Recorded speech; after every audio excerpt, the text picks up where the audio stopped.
राजस्थान चौक 25 की 25 लोकसभा सीटों पे गया है और हम जब शेखावाटी और पूर्वी राजस्थान में गए तो वहाँ ईआरसीपी का और यहाँ यमुना जल समझौते का बड़ा चर्चा था। मैं आपको कहना चाहता हूँ, हमारी सरकार आते ही हमारी जो ईआरसीपी की योजना है, 21 जिलों की योजना है, राजनीति भी हो रही है, कह रहे हैं समझौता ऐसा किया जिसमें पानी कम मिलेगा।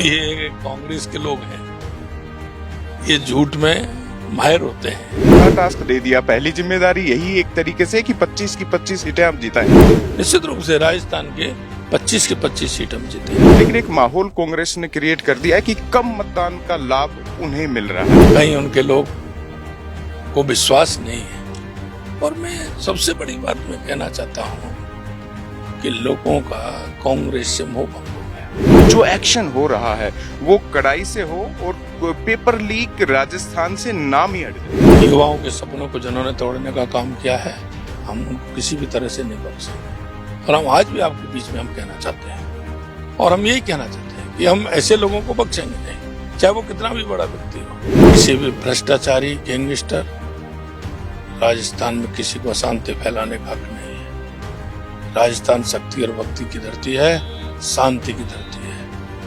ये संविधान से चलेगी, ये गैंगस्टर और इनसे नहीं चलेगी।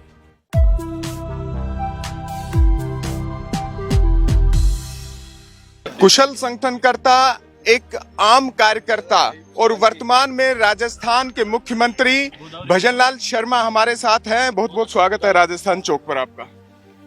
बहुत बहुत धन्यवाद साहब, बहुत बहुत धन्यवाद। बड़ी व्यस्तताएं चल रही हैं, चुनावी माहौल है। चुनाव का व्यस्तता तो होती है। शुरुआत चाय से कर लेते हैं। आपकी एक तस्वीर मैंने देखी चाय के साथ वाली, बड़ी आनंददायक तस्वीर थी। बीच में आप ऑनलाइन पेमेंट भी कर रहे थे, यानी गरीब की सरकार सुन रही है। मोदी जी का भी यही कहना है और भजनलाल जी उसी को राजस्थान में लागू कर रहे हैं। कैसे देखते हैं कि गरीब का कल्याण, गरीब की सेवा प्राथमिकता? देखो, मैं आपको कहना चाहता हूँ, इस देश के अंदर बहुत कुछ करने की आवश्यकता है। देश के यशस्वी प्रधानमंत्री नरेंद्र मोदी जी ने अपने जीवन में बहुत कुछ देखा है। वो गरीबी से निकले, गरीबी जी से निकल करके उन्होंने गरीब के उस दर्द को, उस दुख को पहचाना है। इसलिए वो हर गरीब के दर्द को जानते हैं, हर किसान के दर्द को जानते हैं, हर मजदूर के दर्द को जानते हैं। और भारतीय जनता पार्टी की सरकार होती है, वो उस गरीब को बिंदु बना करके काम करती है। लेकिन एक सवाल चुनाव भी कर लेते हैं। चुनावी माहौल है, बड़ा टास्क दे दिया, पहली जिम्मेदारी यही एक तरीके से कि 25 की 25 सीटें आप जिताएं। निश्चित रूप से राजस्थान के 25 के 25 सीट हम जीतेंगे, बहुत बड़े बहुमत के साथ जीतेंगे। राजस्थान चौक 25 की 25 लोकसभा सीटों पे गया है और हम जब शेखावाटी और पूर्वी राजस्थान में गए तो वहाँ ईआरसीपी का और यहाँ यमुना जल समझौते का बड़ा चर्चा था कि ये काम भजनलाल जी ने कैसे कर दिया। लेकिन एक साथ भी था कि ये धरातल पर भी जितनी जल्दी उतरेगा उतना लाभ होगा। अभी गणित कैसे देख रहे हैं? निश्चित रूप से जल्दी उतरेगा। मैं आपको कहना चाहता हूँ, हमारी सरकार आते ही हमारी जो ईआरसीपी की योजना है, 21 जिलों की योजना है, पीने के पानी की योजना है, 2,80,000 हेक्टेयर सिंचाई की योजना है, उसको हमने मध्य प्रदेश सरकार, हमारी केंद्र की सरकार, राजस्थान की सरकार ने मिलकर के समझौता किया है। निश्चित रूप से इसको जल्दी धरातल पर उतारने का काम करेंगे। बड़ी योजना है, निश्चित रूप से उतरेगी। पूर्वी राजस्थान की जीवनदायिनी बनेगी और जनता को उसका फायदा मिलेगा, किसान को फायदा मिलेगा, उद्योग को फायदा मिलेगा, सभी को उसका फायदा मिलने वाला है। लेकिन इसमें राजनीति भी हो रही है, कह रहे हैं समझौता ऐसा किया जिसमें पानी कम मिलेगा। ये कांग्रेस के लोग हैं, ये झूठ में माहिर होते हैं। मैं आपको कहना चाहता हूं कि इन्होंने कोई समझौता पहले किया हो, इन्होंने कोई पत्र लिखा हो, इनका कोई समझौता हो तो मैंने विधानसभा के अंदर कहा था, आप दीजिए, आप दीजिए, आपने क्या समझौता किया है? कम ज्यादा तो जब होगा जब हमने पहले कोई समझौता कर दिया और उसमें हम कम करें, तो ये तो कम ज्यादा होता है। जब आपने कोई एक कदम बढ़ाया ही नहीं, आपने कोई बात ही नहीं की, कोई समझौता ही नहीं हुआ, तो आप ऐसे कैसे कह सकते हैं कि ये कम हुआ है? ये कांग्रेस का स्थिति ऐसी है कि झूठ और लूट के अलावा इनको कुछ नहीं दिखता। आपने बयान में कहा था कि नीति नीयत साफ नहीं है। एक पहला चरण का मतदान हो चुका है, दूसरे चरण का होने से ठीक पहले आप राजस्थान चौक से रूबरू हो रहे हैं, लेकिन एक माहौल कांग्रेस ने क्रिएट कर दिया है कि कम मतदान का लाभ उन्हें मिल रहा है।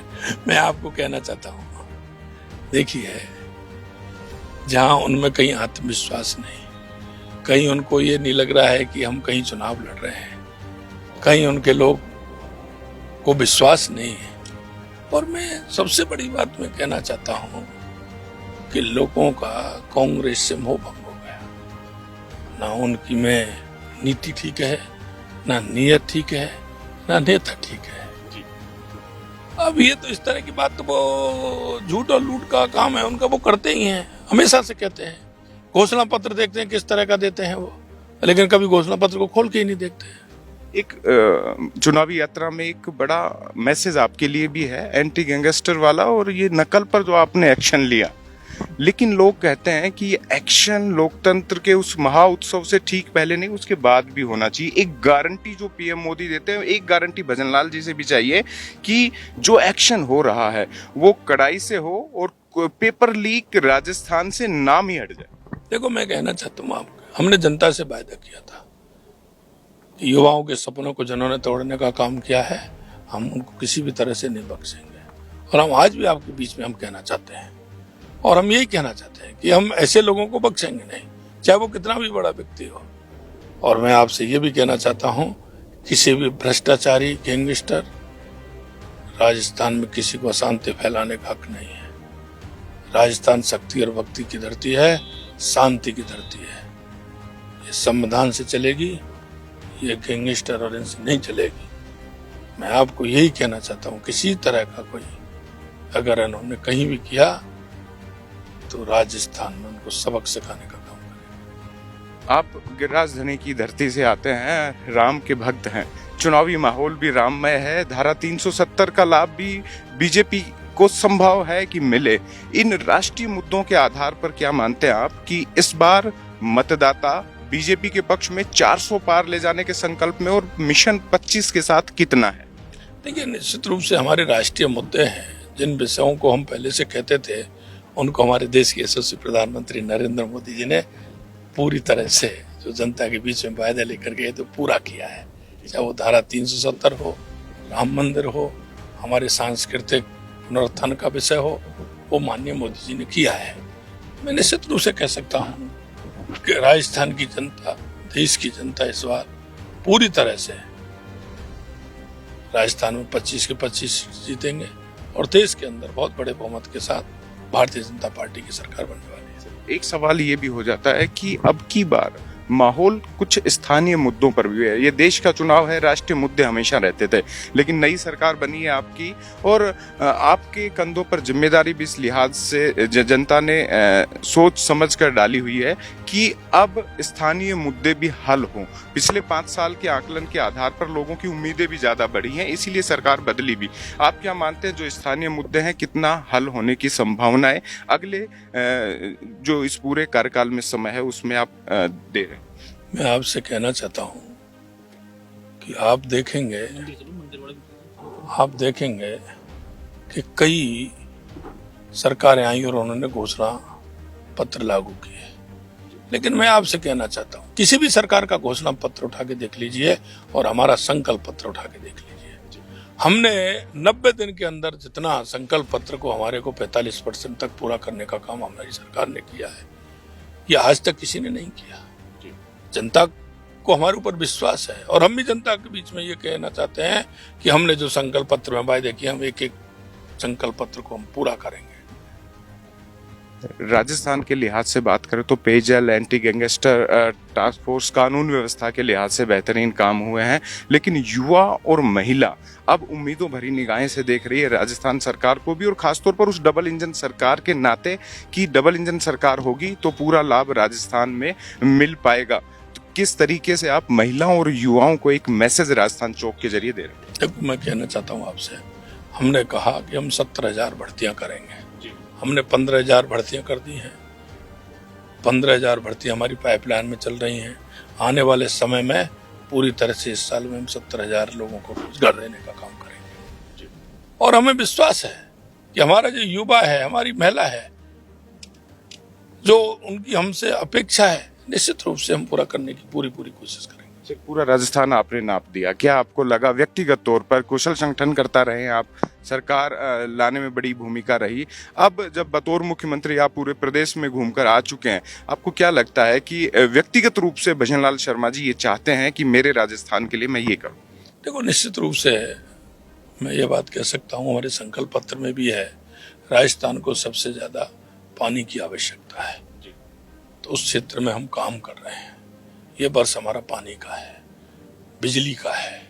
बिजली में हमने, आपने देखा होगा, 1,65,000 का केमयू किया है और 65,000 करोड़ का एक किया है। तो हम चाहते हैं कि हमारे 3-3.5 साल में हम बिजली में सरप्लस हो जाए, क्योंकि सबसे ज्यादा दिक्कत बिजली में, आज भी 90,000 करोड़ रुपए का घाटा कांग्रेस सरकार हमको देके गई है। आपने आते एक बड़ा एमओयू भी किया, मुझे ध्यान है, वो ऐतिहासिक था, पूरे भारत में पहली बार ऐसा हुआ कि तीनों ही बिजली क्षेत्रों में आपने एमओयू किया। बिल्कुल, इसलिए मैं कहना चाहता हूं कि हम जिस क्षेत्र में हैं उसमें हम पूरी तरह से मुस्तैदी से काम करते हुए राजस्थान की जनता से जो हमने वायदे किए उनको पूरा करेंगे। सर, एक अंतिम सवाल ले लेते हैं, महत्वपूर्ण भी है, वो कांग्रेस के मैनिफेस्टो से लेकर वो नगद धनराशि देने की बात कर रहे हैं, लेकिन किससे देंगे उस पर बड़े सवाल उठ रहे हैं, आप क्या कहें?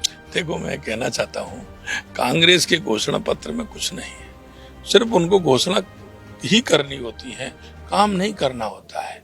और अभी उन्होंने यही किया है, जब भी किया है। मैं आपसे कहना चाहता हूँ, आप कांग्रेस के घोषणा पत्र को देखिए, उन्होंने कितने वायदे पूरे किए हैं, आपको मालूम चल जाएगा कि कांग्रेस सिर्फ घोषणा पत्र देती है, काम नहीं करती है। तो हमारे साथ थे मुख्यमंत्री भजनलाल शर्मा, चुनावी यात्राओं पर है और राजस्थान में मिशन 25 को सक्सेसफुल करने के लिए लगातार दौड़ धूप कर रहे हैं, और इस चुनावी यात्रा में राजस्थान चौक का आपने समय दिया, धन्यवाद सर। फिर से थैंक यू साहब, बहुत बहुत धन्यवाद आपको। तो मिलेंगे चुनावी यात्रा पर फिर कुछ खास और अहम शख्सियतों के साथ। फिलहाल के लिए वीडियो जर्नलिस्ट सुरेश शर्मा के साथ मुझे दीजिए इजाजत, नमस्कार।